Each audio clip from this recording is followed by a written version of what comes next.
Alright, hey everyone. I am not able to attend the meeting Wednesday night as I'll be traveling back from Wisconsin, so I won't quite make it. But I was given the topic of helping struggling students, and so right away, based on previous trainings that we've had, I thought of the story in Luke with the lost sheep and how Christ acts the parable of being the shepherd, and that he leaves the 99 to go after the one.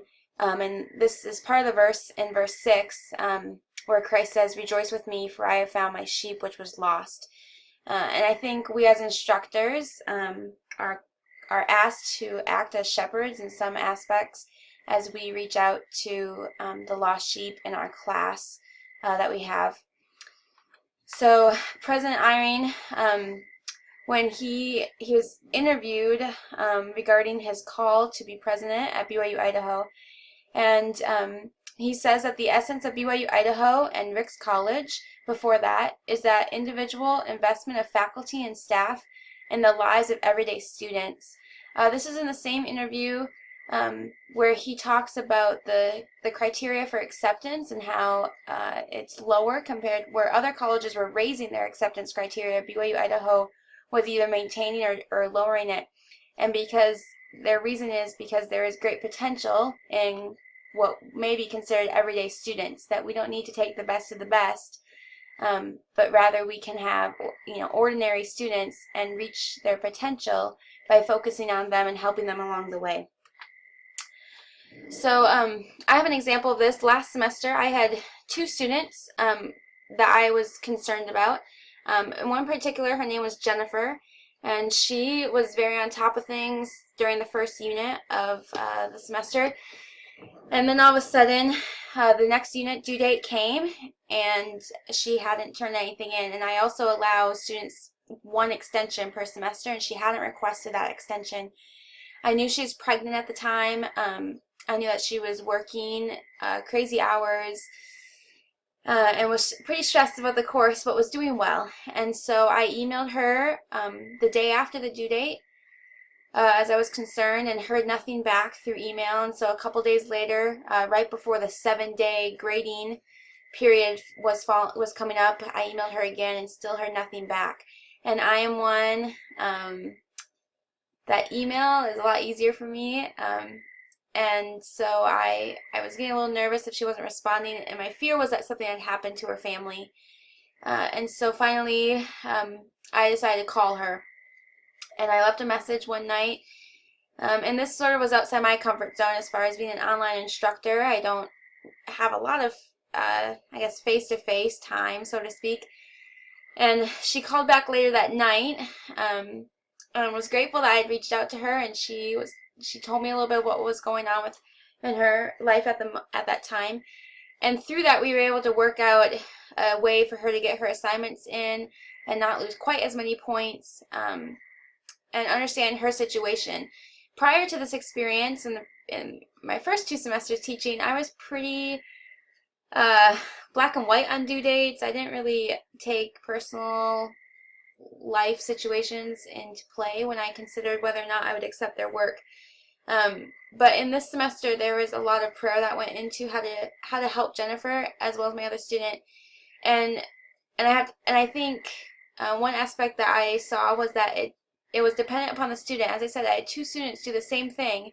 One student I called, reached out to, never heard back from, and she ended up dropping the class, and Jennifer stuck with it. And both I was willing to accommodate and help out along the way.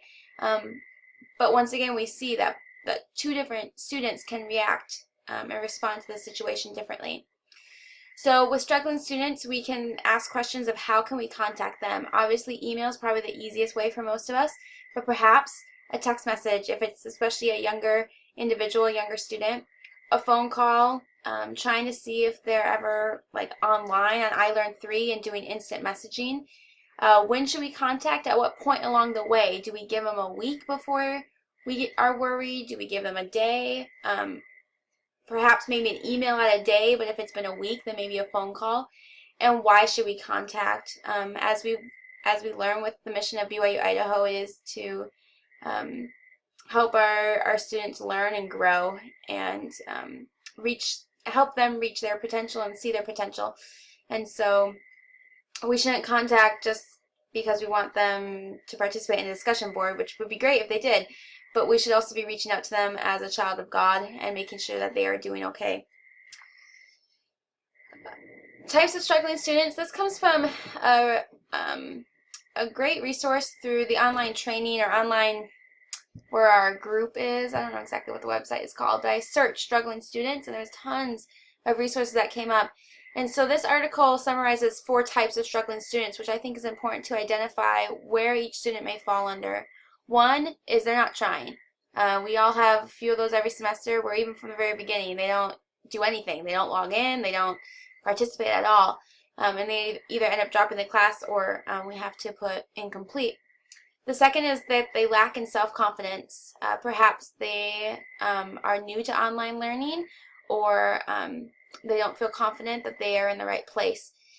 The third way, or third type, is that they're low in knowledge and or skills. I have a few this semester that their English writing is not that great, and I have a feeling I have one student who's asking me to withdraw or asking the process of withdrawal, I believe because their skill of writing is not quite readable for me, and so that's a challenge, and I feel like she is struggling because of that lack of skill.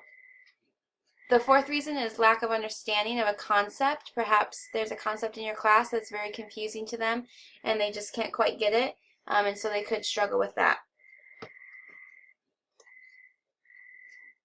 Alright, so what to do? Again, this comes from, here's the link of the article that I read, and they give some great advice, and I have seen this work as I've taught more semesters.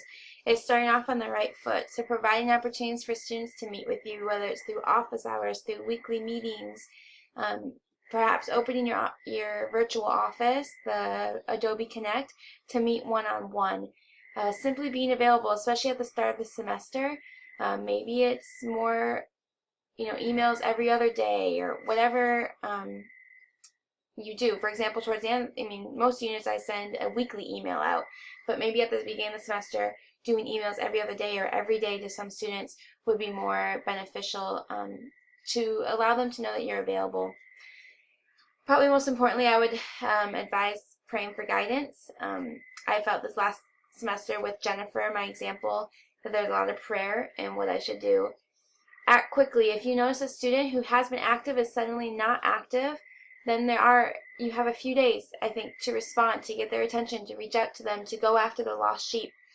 And then lastly, to be flexible to an extent. Maybe you have a struggling student who needs just an extra day or two to get things done, given some circumstances that they have in their life. And if it's possible in your realm of teaching, to be flexible to a point. So again, there's a great reference here with links to each of these and more discussions and information from other instructors of what can help you. So that is for struggling students.